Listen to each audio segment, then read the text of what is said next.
Yo fui adolescente hace unos 25 años, más o menos, bueno, de ahí para acá, 20 años.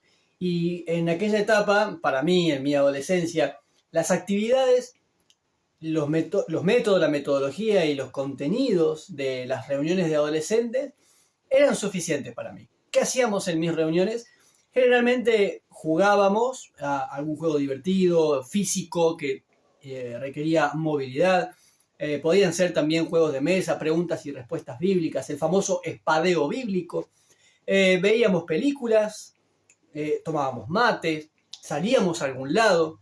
Todo eso me alcanzaba. Era los sábados o los viernes a la noche y mi vida espiritual se sostenía con eso por varias razones. Una de ellas es que yo tengo una familia cristiana, vengo de una familia cristiana, entonces mis padres en mi casa todos los días me fomentaban la lectura de la Biblia, la oración, me corregían usando principios bíblicos, valores cristianos.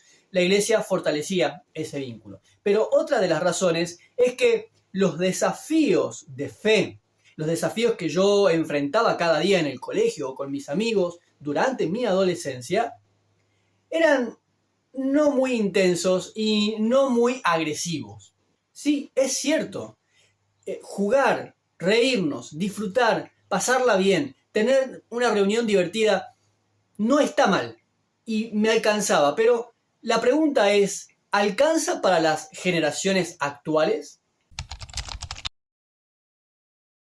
Quiero que pienses en lo siguiente. Hace unos años atrás, no sé, tal vez 20, 25, 30 años atrás, había una preocupación en el ámbito evangélico por querer demostrar que la iglesia no es aburrida. Así que las reuniones de jóvenes, y otras más, pero estamos hablando de este tema en este video, se enfocaban en que sean dinámicas, que sean novedosas, entretenidas, porque los jóvenes o adolescentes venían a las reuniones, venían a la iglesia y se aburrían, no les representaba ningún atractivo. Pero es posible que en esa tendencia que tenemos los cristianos de pasar de un extremo a otro, hoy tengamos reuniones entretenidas, divertidas, pero que carecen de profundidad teológica, bíblica, filosófica y demás. Me refiero a que con el fin de hacer reuniones divertidas, hayamos perdido de vista otras cosas que tienen que ver con el fortalecimiento de la fe. Si vos tenés más o menos mi edad, pensarás lo mismo. Nuestras reuniones no eran malas, nos alcanzaba, ¿te acordás? Era una hora de jugar, más o menos, ping pong, mate. Después compartíamos unas canciones y se compartía la palabra de Dios y generalmente después de eso cada uno se iba a su casa o los más grandes, que eran más independientes, se iban a pasear, a tomar helado o se quedaban en la iglesia comiendo unos panchos. ¿Cuál es el problema? Tenés razón, a mí también me era suficiente ese modelo de reuniones y esos contenidos. Pero yo a los 13 años no lidiaba con la ESI en la escuela. Cuando yo iba a la escuela, mis mayores preocupaciones o las discusiones que tenía con mis compañeros era cuando ellos me decían, vos sos evangelista, vos no crees en María. O cuando me decían, no, él no sale a bailar porque él es evangelista, su religión no lo deja. Y generalmente no pasaba más de ahí. Había conversaciones que mis compañeros tenían acerca de la sexualidad y temas relacionados. Sí, es cierto, pero cuando hablo de lo que viven nuestros adolescentes hoy, es lo que vos bien sabés, contenidos curriculares, donde los docentes están enseñando cosas desde ese lugar de influencia de autoridad de cátedra. Los libros que leen. Mi hija tiene 10 años y una vez vino de la escuela y me dice, creo que la maestra nos quiere convencer de algo porque cada vez que puede nos habla de las relaciones homosexuales. 10 años. Y en la escuela y de parte de los docentes. A mí eso no me pasaba. Y luego, en la vida social, en las redes sociales, en las conversaciones, yo no batallaba con ciertas ideologías. Una vez estábamos en una reunión de adolescentes y había un grupito de 2 o 3 niñas charlando. Yo pasaba por al lado cuando las escucho decir a una de ellas, yo quiero que me pongan cierta vacuna en la época del 2020, porque dicen que esa te deja estéril y yo no quiero tener hijos. Mi pregunta es, ¿cómo es que a los 13 años tiene una postura asumida acerca de la maternidad? Bueno, porque los adolescentes de hoy en día sí se hacen preguntas respecto a qué significa ser padre, madre, formar una familia, las responsabilidades, el trabajo, las obligaciones, los propósitos de la vida. Yo, a los 13 años, solamente jugaba al fútbol, era lo único que me interesaba. Me levantaba temprano a la mañana para ir al colegio, cumplía con mis obligaciones y después por la tarde mi vida era mucho más sencilla. Relacionado con eso, justamente lo que te dije recién, yo no crecí en un mundo de redes sociales, probablemente vos tampoco. Estaba la televisión, sí, recuerdo que mis padres tenían esa preocupación de que yo no pase mucho tiempo frente a la tele o que lo que vea en la tele sea, honesto, moderado, sensato. No había mucho contenido cristiano para consumir, eso también es cierto, es verdad. Entonces los canales de televisión, salvo uno o dos que eran canales cristianos, pero que en general no tenían contenido para adolescentes, no eran mi preferencia. Así que mis padres bastaba con que vean más o menos el horario, a las 10 de la noche apagás la tele y te vas a dormir, y que controlen ciertos canales que yo podía ver y era suficiente. Pero hoy, como bien sabes, esa tarea se hace mucho más difícil, porque nuestros adolescentes tienen acceso a un montón de información por medio de internet y particularmente de las redes sociales. Cuando yo tenía 14 o 15 años, tal vez te haya pasado lo mismo, eran las 9:30, 10 de la noche, mi papá y mi mamá me decían: Lucas, adentro, despedite de tus amigos, vamos a casa. Yo a regañadientes lo hacía, mis amigos se quedaban en la esquina o en la vereda o en la plaza y yo me iba a casa.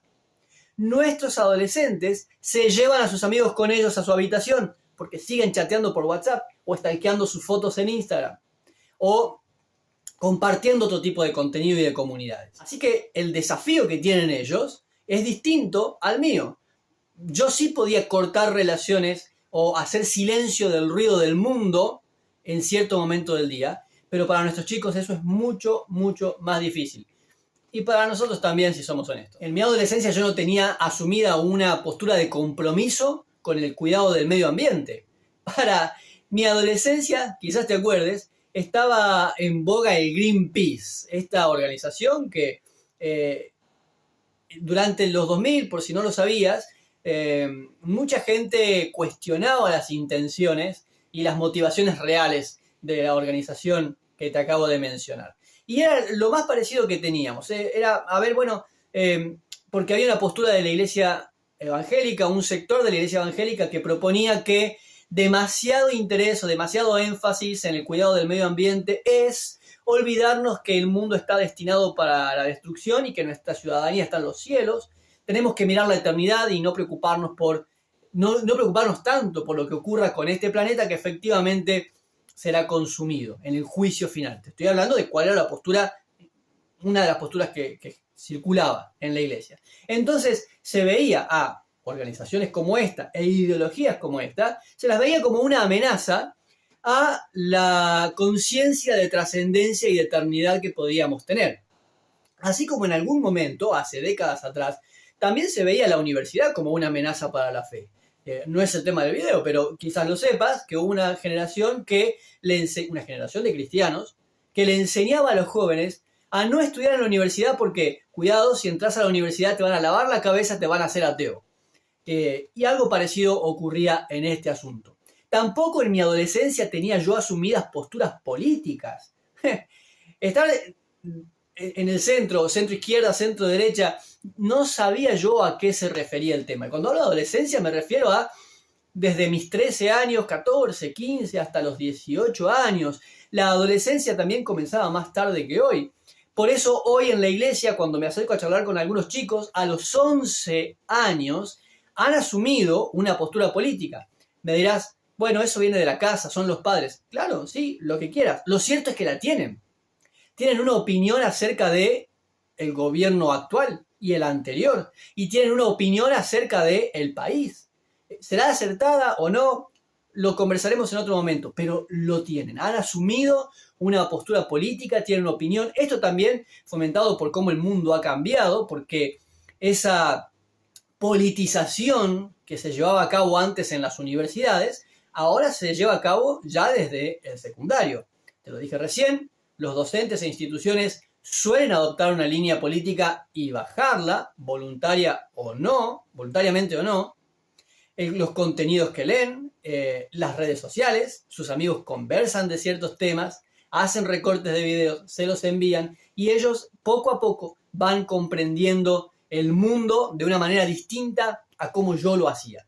Por eso te dije recién, a mí en mi adolescencia me alcanzaba con reuniones divertidas, cantar un devocional que por lo general apuntaba a mi espiritualidad y era suficiente. Después nos quedábamos a tomar unos mates, me alcanzaba. Y te dije una razón principal al comienzo del video.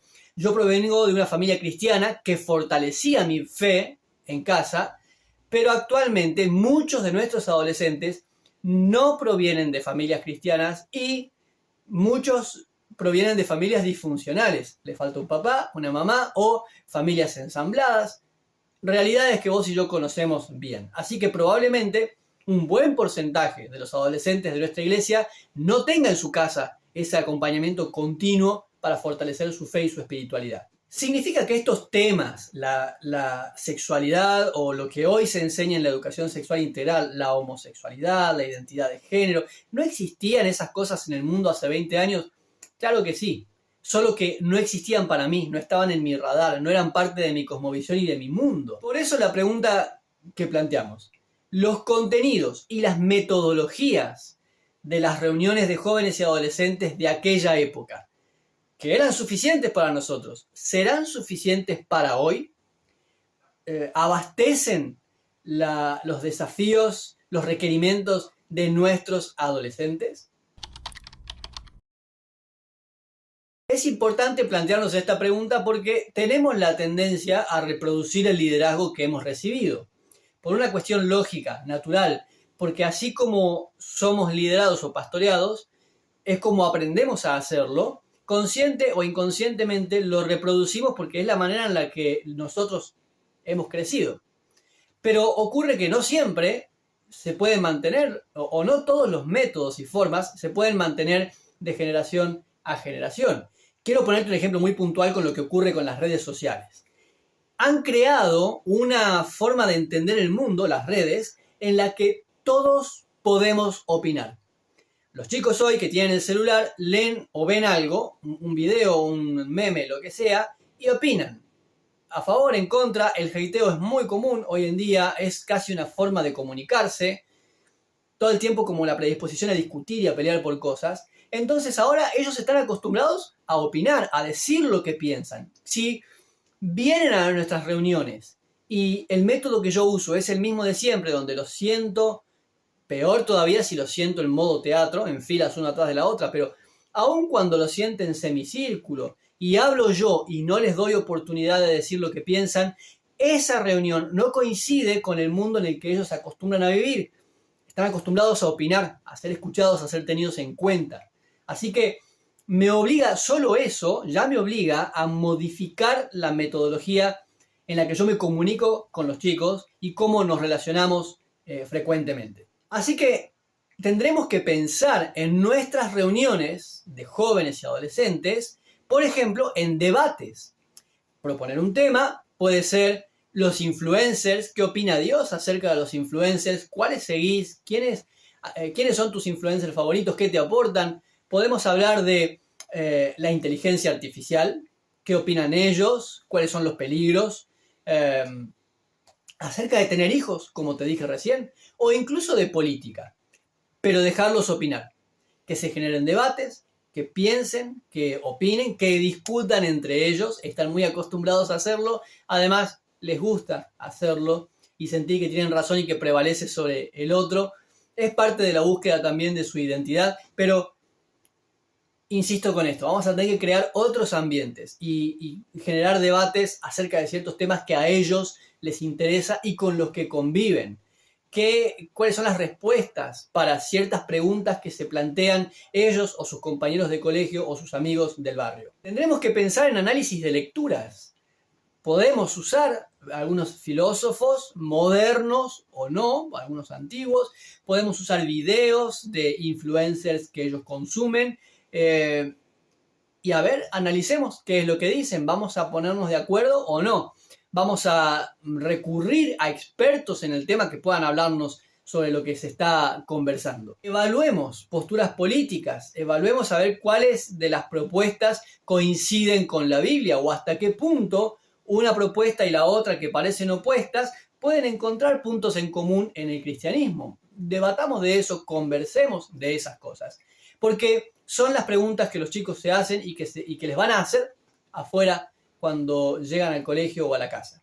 Por supuesto que todo esto va a estar condicionado en buena medida por el contexto en el que trabajamos, la cantidad de adolescentes o de jóvenes, o ambos, si tenemos grupos divididos por edades o todos juntos, cuál es el mayor porcentaje, si tenemos más adolescentes que jóvenes o al revés. Muchas condiciones que modifican nuestra manera de trabajo y los contenidos, pero lo que quiero proponerte es que pensemos en esa pregunta inicial. Las formas de trabajo y el contenido que estamos desarrollando en nuestras reuniones, que nos alcanzaba a nosotros, alcanza para los jóvenes de hoy, les es suficiente, tienen nuevos desafíos, tienen otras propuestas, viven en un mundo diferente y tenemos que pensar si lo que les estamos proveyendo en la iglesia es suficiente para sostener su vida de fe y su espiritualidad y fomentar y fortalecer su comunión con Dios. Si logramos hacernos esta pregunta, creo que será suficiente por hoy, por este video, que podés compartir con otros amigos a ver qué opinan ellos. Comencemos por planteárnoslo al menos. Quiero dejarte un ejemplo muy sencillo de algo que solemos citar. Es uno de los ejemplos que mejor ilustra el punto fundamental que estoy tratando de compartir con vos. Cuando Moisés muere, Josué hereda su liderazgo. Moisés había pastoreado a Israel durante 40 años en el desierto, como bien sabes, y ahora Josué ocupa ese lugar. Imagínate si Josué le dijese al pueblo de Israel: querido pueblo, ha pasado el tiempo del luto, ya hemos despedido a Moisés, así que es tiempo de recoger las cosas y caminar, peregrinar, vamos a seguir dando vueltas o a seguir girando en el desierto. Probablemente el pueblo de Israel le hubiese dicho: pero ¿por qué Josué? ¿Qué estamos haciendo? Estamos en los bordes de la tierra prometida, los límites, en las fronteras. ¿Por qué vamos a girar en el desierto otra vez? Bueno, es que así lo hizo Moisés. Y Moisés fue un buen líder. Y Moisés lo hizo durante 40 años. Y Dios aprobaba el liderazgo de Moisés. ¿Por qué no íbamos a hacer lo mismo? Porque la época es distinta, porque la generación de Israel es otra, y porque el llamado de Josué no es idéntico al de Moisés. Así que pensá en esto. Aun cuando nuestros líderes hayan sido buenos, lo hayan hecho bien, lo hayan hecho durante mucho tiempo y Dios haya aprobado lo que hicieron, no significa que tenemos que reproducir literalmente lo que ellos hicieron. Porque nosotros estamos en otra generación, porque tenemos un llamado diferente, porque somos personas distintas y porque los tiempos en los que vivimos son tiempos distintos también. Al menos plantéatelo, por lo menos pregúntatelo, compartilo con tu grupo de líderes, con tu equipo de trabajo. Las metodologías pueden cambiar, hay muchas ideas, hay ministerios muy buenos que ofrecen recursos, algunos son pagos, otros son gratuitos. Yo estoy dispuesto a ayudarte de algunas maneras, podés seguirme en las redes sociales. Todo lo que tengo para ofrecerte lo vas a ver aquí abajo en la caja de comentarios con distintos enlaces para obtener recursos. Pero comencemos por preguntarnos si lo que estamos haciendo es suficiente, si les alcanza, si les satisface. Y si no, tendremos que empezar a pensar en cambiar algunas cosas. Gracias por estar del otro lado. Los quiero mucho. Que el Señor los bendiga.